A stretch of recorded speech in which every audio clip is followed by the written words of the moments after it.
안녕하십니까 여러분, 꽃보다 취업 강원 대표입니다. 오늘은 여러분들한테 너무 반가운 소식, 2025년 하반기 채용 삼성화재 채용 공고를 가지고 왔습니다. 2025년이 정말 힘든 시즌이에요. 대체 왜 취업이 역대급으로 힘들고 대응 방안이 뭔지는 위에 영상 링크 보시면 아실 것 같고요. 여러분들이 상담에 오시면 직무 설정, 방향성 설정, 대체 내 스펙을 어느 정도 기억할 수 있는지, 내 자수 상태가 지금 얼마나 형편없는지 명확하게 제가 알려드릴 테니까 상담에 꼭 오시면 좋을 것 같습니다. 여러분들의 구독과 좋아요가 저한테 큰 힘이 되니까 구독, 좋아요 꼭 부탁드리겠습니다.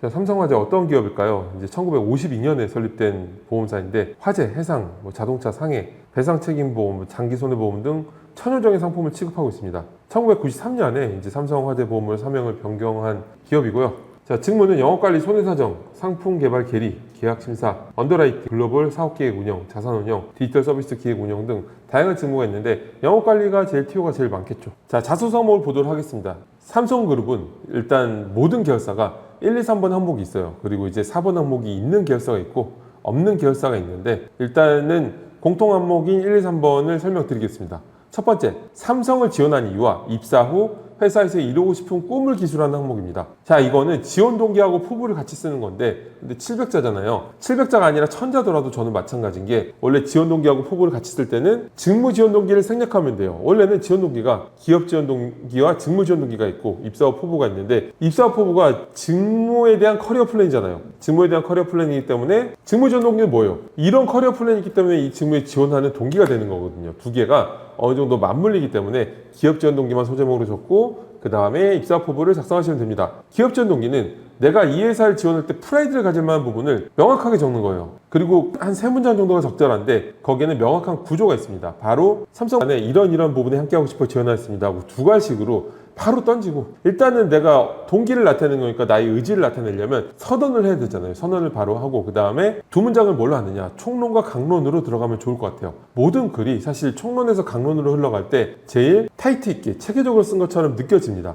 이 기업 지원 동기라는 게 채용 담당자가 자세하게 읽을 그런 여력이 안 돼요. 자소서가 그 사람에 대한 걸 보려고 쓰라고 하는 거지, 우리 기업에 대한 얘기 매년 똑같이 쓰는 거 그거를 관심 있어 하진 않거든요. 어떤 요식행위라고 생각하시면 되는데, 그래도 어쨌든 간에 글이라는 게 똑똑한 사람이 쓴 글은 똑똑하게 쓴 걸로 보인다는 포인트로 글이 이런 3문장 정도로 총론에서 강론으로 흘러가는 느낌으로 들어가면은 제일 명확하고 똑똑한 사람이 쓴 체계적인 글이 됩니다. 지원 동기에 대한 명확한 작성법은 제가 위에 영상 링크 드리니까 꼭 보시면 도움이 될 거고요. 입사 포부는 3단계로 구성하시는 게 좋아요. 첫 번째 문장도 나의 의지와 포부를 보여줘야 되기 때문에 삼성 어디 계열사 안에서 이러한 어떤 업무 담당자가 되고 싶습니다. 이렇게 명확하게 풀어내야 되겠죠. 근데 그 직무에 있어서 어떤 담당자가 되고 싶은지를 여러분들이 명확하게 프레임을 익혀서 색깔을 만들어내야 되는 거예요. 자, 그리고 그 다음에 바로 직무 커리어 플랜을 적는 거예요. 직무 커리어 플랜은 어느 직무에나 공통된 얘기를 하는 게 아니라 그 직무에 정확히 맞춰줘야 되는 거겠죠. 그냥 팀 구성원으로서 화합하고 신입으로서 뭔가 열정을 발휘하고 이런 얘기를 적는 게 무슨 의미가 있겠어요. 여러분들이 지원하는 직무에 대해서 A라는 업무를 이렇게 하다가 나중엔 이런 것까지 하고 싶다라는 얘기를 한 3문장 정도 풀어내면 돼요. 직무에 대한 관심도와 전문성을 표현할 수 있게끔. 그리고 마지막 남은 분량 정도를 내가 이때까지 했던 어떤 경험들이 이 회사의 직무에 기여할 수 있는지 이렇게 풀어내면 명확하게 되니까, 여기는 1번은 기업 지원 동기와 입사 포부를 풀어내시면 되고요. 2번 항목이 본인의 성장 과정을 간략하게 기술하는데 1500자래. 간략하게 기술하는 건데 자신에게 영향을 끼친 사건과 인물 등을 포함해서 기술하라고 되어 있습니다. 일단은 사건, 인물 등이라고 되어 있는데 인물을 쓰면 불리하겠죠. 생각해 보시면 내가 주체적으로 뭘 한 이야기에서 느낀 거하고 제3의 인물이 한 거를 쫙 쓴 다음에 거기서 뭘 느꼈다 하고 어떤 게 여러분들이 더 임팩트가 있겠어요. 당연히 사건을 중심으로 쓴 게 맞고요. 근데 여기서 이제 고민이 되는 게, 자, 여러분들이 이걸 헷갈려하는 분들이 되게 많아요. 자소서 경험 항목이 원래 직무 역량 항목과 스토리적인 항목이 있는데 여기는 직무 역량 항목이 아니고 스토리를 쓰는 거거든요. 특히 성장 과정이라는 건 그 어떤 스토리 항목보다 더 스토리다워야 돼요. 여기서도 어때요? 성장 과정이나 단어의 뜻을 한번 생각해 보세요. 그리고 가치관에 영향을 끼치신, 나한테 영향을 끼친, 어때요? 이건 정말 그 사람을 보기 위해서 쓰라고 하는 겁니다. 삼성이 원래 옛날부터 관리의 삼성, 사원 한 명 뽑으면 10년간 교육비로 3억이 든다 이런 얘기가 있을 정도로 사람에 대해서 중요시해서 생각해서 만든 항목이거든요. 그래서 여기다 여러분들이 직무 역량이나 여러분들이 이루어낸 직무 업적 같은 거를 타이트한 경험 같은 거를 나열하듯이 풀어내면은 그거 읽을 채용 담당자 하나도 없어요. 내 주변에 이렇게 써서 합격했는데요. 자소서만 가지고 합격하는 게 아니니까 그렇죠. 자소서만 가지고 줄을 매겨보면 애초에 그냥 동문서답을 한 거죠. 그렇죠.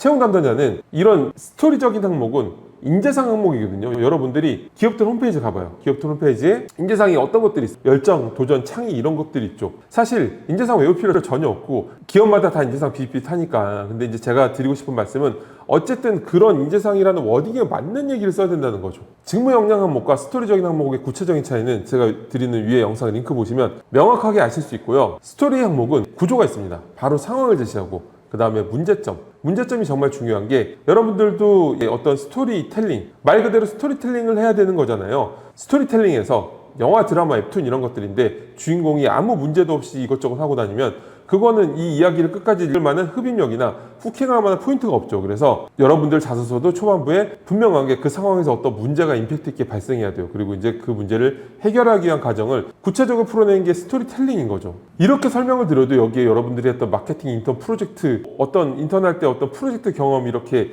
보호수처럼 쓰는 애들, 경험 나열하듯이 쓰는 친구들은 스토리텔링이라는 말의 뜻이 뭔지부터 한번 생각해 보세요. 어느 게 맞는 얘기일까요? 채용 담당자는 과연 이 짧은 기간 안에 어마어마하게 많은 자소서를 봐야 되는데 여러분들이 업적을 나열하듯이 써버리면은 마치 위인전에 국사책의 인물들 업적 외우듯이 봐야 되는데 그걸 볼 수 있을까요? 안 보는 거예요. 그러니까 여러분들이 읽을 만한 자소서를 쓰려면 스토리텔링을 하셔야 되는 게 맞고요. 그러면 스토리텔링이란 개념 안에서 성장 과정을 예를 들어 볼게요. 성장 과정은 유일하게 20대 이전 얘기를 써도 되는 항목이거든요. 그렇다고 너무 어릴 때 얘기 쓰면은 또 막상 또 넣으려고 하면 또 유치해요. 쓸 때는 몰입해서 쓰는데 유치하게 되니까 너무 어릴 때 얘기도 말고, 그렇다고 또 직무랑 바로 연결 짓는 것도 아니에요. 직무랑 연결해서 쓰려고 하지 말고 정말 그 사람 자체에 대해서 알고 싶어서 쓰라고 하는 거니까 여러분들이 가장 좋은 포인트는 도전을 통해서 성장한 과정, 이게 제일 중요하죠. 그래서 여러분들 실제로 어떤 기업에 원서 넣을 때 원서 넣다 보면은 지원 동기하고 성장 과정을 연결해서 쓰라는 해설도 되게 많아요. 그러면 어때요? 여러분들이 끊임없이 도전하면서 성장했던 성장 과정을 풀어낸 다음에 기업 지원 동기를 엮는 거죠. 이러한 저희 끊임없이 도전하는 모습과 LG전자가 부합하다 생각하여 지원하였습니다. 뭐 이렇게 가는 거겠죠. 그렇죠? 그러니까 제가 말씀드린 대로 성장 과정을 하셔야 되고,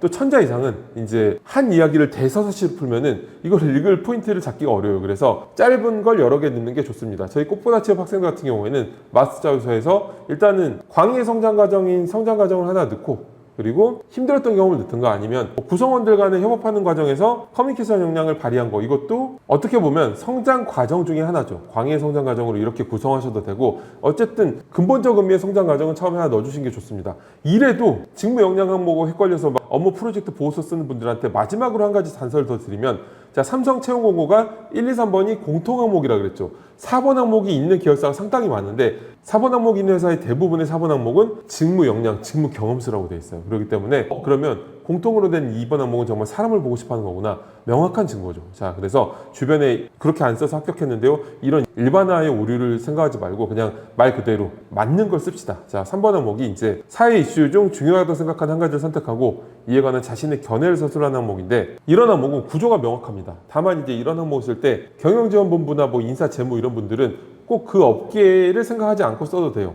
뭐 인사본부라면은 뭐 최근에 뭐 노동법 관련된 이슈, 뭐 법 개정 이런 걸 써도 무방하고요. 재무 보면 국제 뭐 회계 기준 뭐 변경 뭐 이런 걸 써도 되고, 뭐 재무 환경, 인프라 이런 걸 써도 되는데, 근데 여러분들이 이런 스텝 업무가 아니라면은 업계 얘기를 쓰는 게 맞겠죠. 자, 그러면 이 글을 쓰는 구조는 어떻게 되냐면 첫 문장에 바로 이슈로 들어가는 거예요. 두 가지로 나오지 않으면 대체 친구 뭘 쓰려고 하는 걸까라는 고민을 하게 만들면 읽기 싫겠죠. 그래서 바로 이슈로 들어가는 겁니다.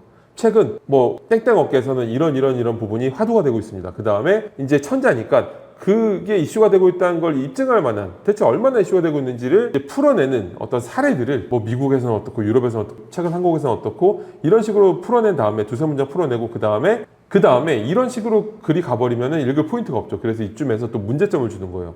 하지만 이런 부분은 여전히 업계에서 과제로 남아 있습니다. 미션으로 남아 있습니다. 한 다음에 여러분들이 지원하는 회사가 이러한 과제를 풀어내기 위해서 어떻게 해야 되는지, 자, 이런 구조로 풀어내면은 명확하게 멋진 글을 만들 수가 있습니다.